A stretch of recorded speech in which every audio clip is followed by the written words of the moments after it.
welcome back to Ballroom Feed. Today we're going to start with the Waltz Silvas and we're going to do the box step today. Let's get right in. All right, the leader's footwork for this Waltz box.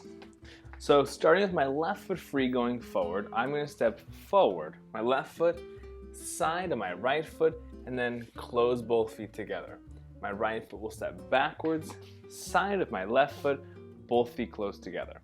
So I go forward, side, together, back, side, together. My timing is 1, 2, 3, 1, 2, 3. If I do a rotating box now to the left, the goal would be a quarter of a turn every 3 steps, but depending on the space, which we have a very small space here, we can rotate it even less.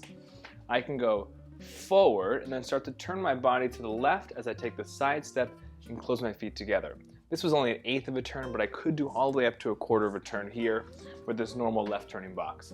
Forward turning, side together, back, side together. I can turn in a very simple sense every time I go forward or every time I go backwards, still closing my feet all the way together. Every single time I can make this very gradual and smooth as I work my way around in this box.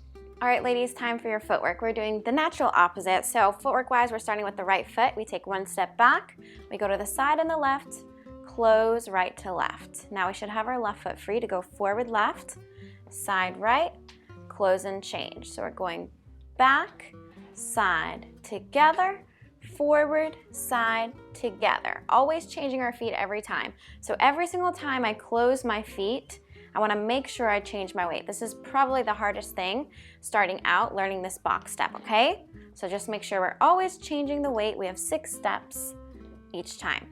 So now that we have that, we can also just demonstrate the rotating box to the left. So this amount of rotation is actually determined by the leader, but we can also practice on our own just the feeling of the rotation with keeping the steps the same.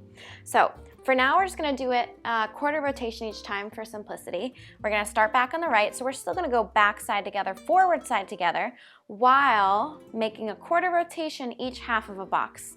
So I'm gonna go through that together. So we start backwards, we go back, side, together. By the end, you should be now a quarter rotated to your left, and now I'm gonna go forwards in this direction, side, together, continuing that quarter rotation each time, back, side, together, and then forward, side, together, finishing back where I started.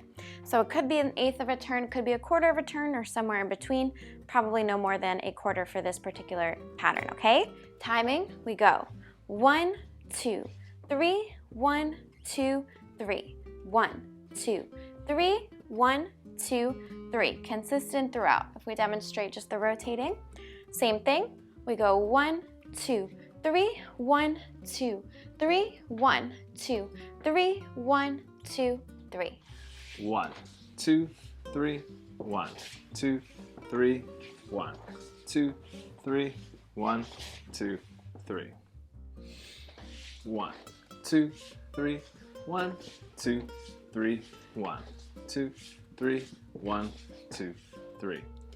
1, 2, 3, 1, 2, 3, 1, 2, 3, 1, 2, 3. Okay, key points to this waltz box. This is your basic step that you're going to use for the core of all of these waltz patterns.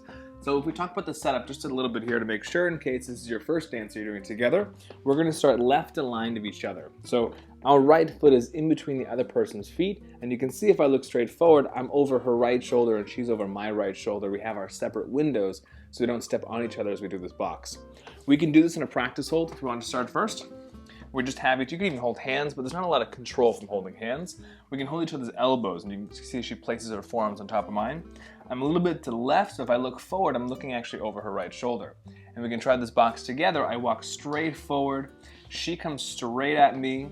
However, when she comes forward on the left foot, which you can see if we turn this way, she's walking forward just outside of my body as she goes straight forward. So there's no risk of her stepping on me. We both walk straight, which doesn't sound very difficult, but when you stand in front of somebody else, you might feel inclined to avoid them and overstep, maybe too far outside or something. A really great habit, as Lynn's talked about earlier, to get into is closing the feet all the way together, that our feet, our legs literally touch, they play tag with one another, and then we get to change to go into the next step.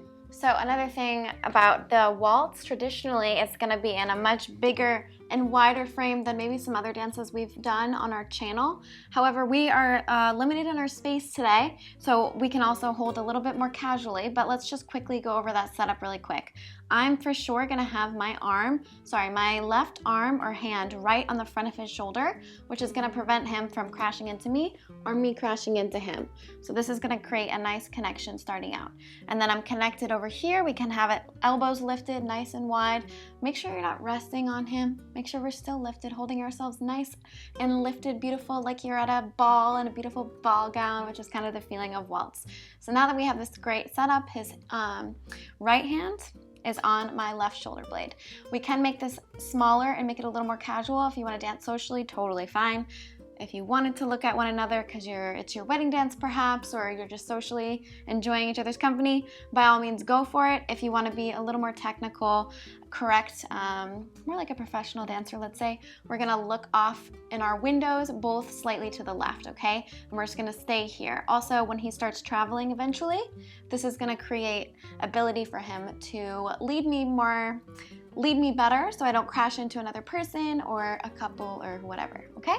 Whether we're in the casual hold or this more formal hold, depending on how high our elbows are still in front of each other the entire time. What I mean is, if you look at our frame, we don't let our elbows get behind ourselves because you can see we could hit each other. Especially as you practice leading and following this box, as I move forward, you can see my elbows are slightly in front, so it gives us a little bit more space and she has a better idea of when I'm starting.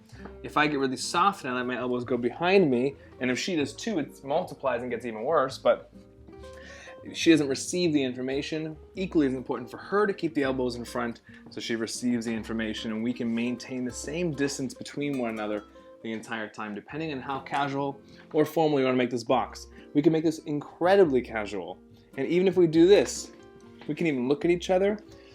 Looking at each other is really, really nice as long as you remember to still stay offset to the left of one another. So without getting too technical, we want to make sure that our knees are always staying soft. So it doesn't need to necessarily be bent super low, but we never want the knees to be locked out. You can't really see with my my skirt, but you can see in Chris's legs.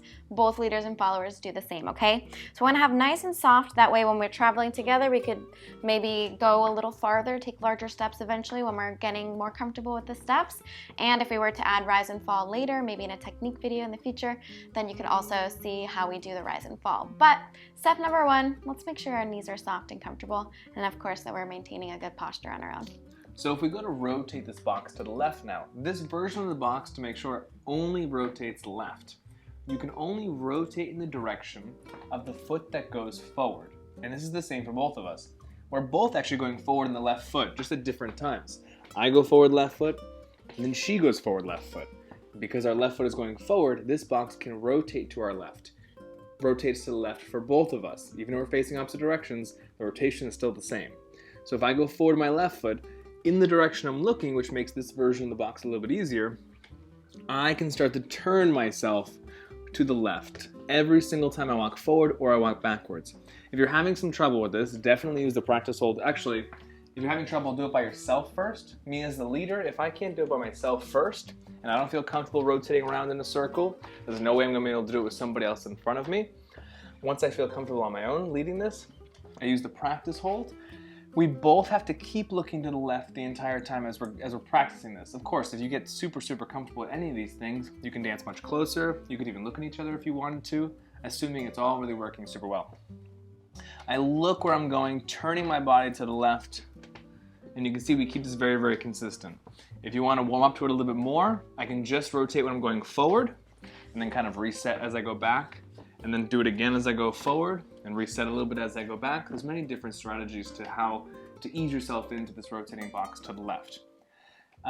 Later, as we get more technical, and you want this box to be a little bit bigger, you take the step forward and then rotate afterwards. But as we keep it much smaller, you can rotate right away with this forward and this back step to make it much easier for yourself.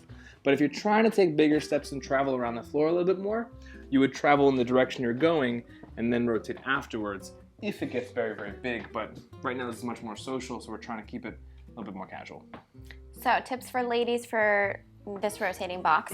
Number one, make sure we still connect with our partner. So this is how he's gonna lead us. If I get really lazy and start weighing down on him and then maybe letting my posture and my frame go, it's gonna be really difficult to follow and him to lead my direction. Step number two, I just want you to concentrate on your foot direction. So even though we might be curving our backwards and forward steps, it's still a backward or forward step, not a side step. So for example, if he were to rotate me right away, I'm still going in a backward direction, which means I'm not gonna go to the side. You can tell if I'm going to the side if my legs are too far apart. Then it can be really confusing to me of where I am in my footwork, especially if we're just learning. If I go side, I'm like, oh, I have to close my feet now, or something. You just might get lost. So make sure we're still going in the correct direction, and it also allows him space. If I take a side step, I might not really give him enough space, and then I might kind of cramp his style, okay? So make sure when we're going around, you're not forcing the direction. He's giving me the rotation. I'm thinking forward, side, together, back, side, together. That's it. Always focusing on my own footwork direction, but also following his rotation. She brings up a great point. I'm leading through my body, not through my feet. So even though I might be successful in this box by myself, rotating and thinking about where my feet are going, if just the lower half of my body or my feet are rotating before my upper half does, she won't know the difference and won't feel it.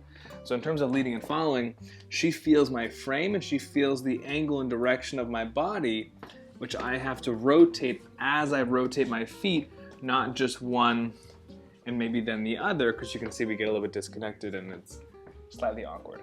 We're gonna demonstrate to music for you.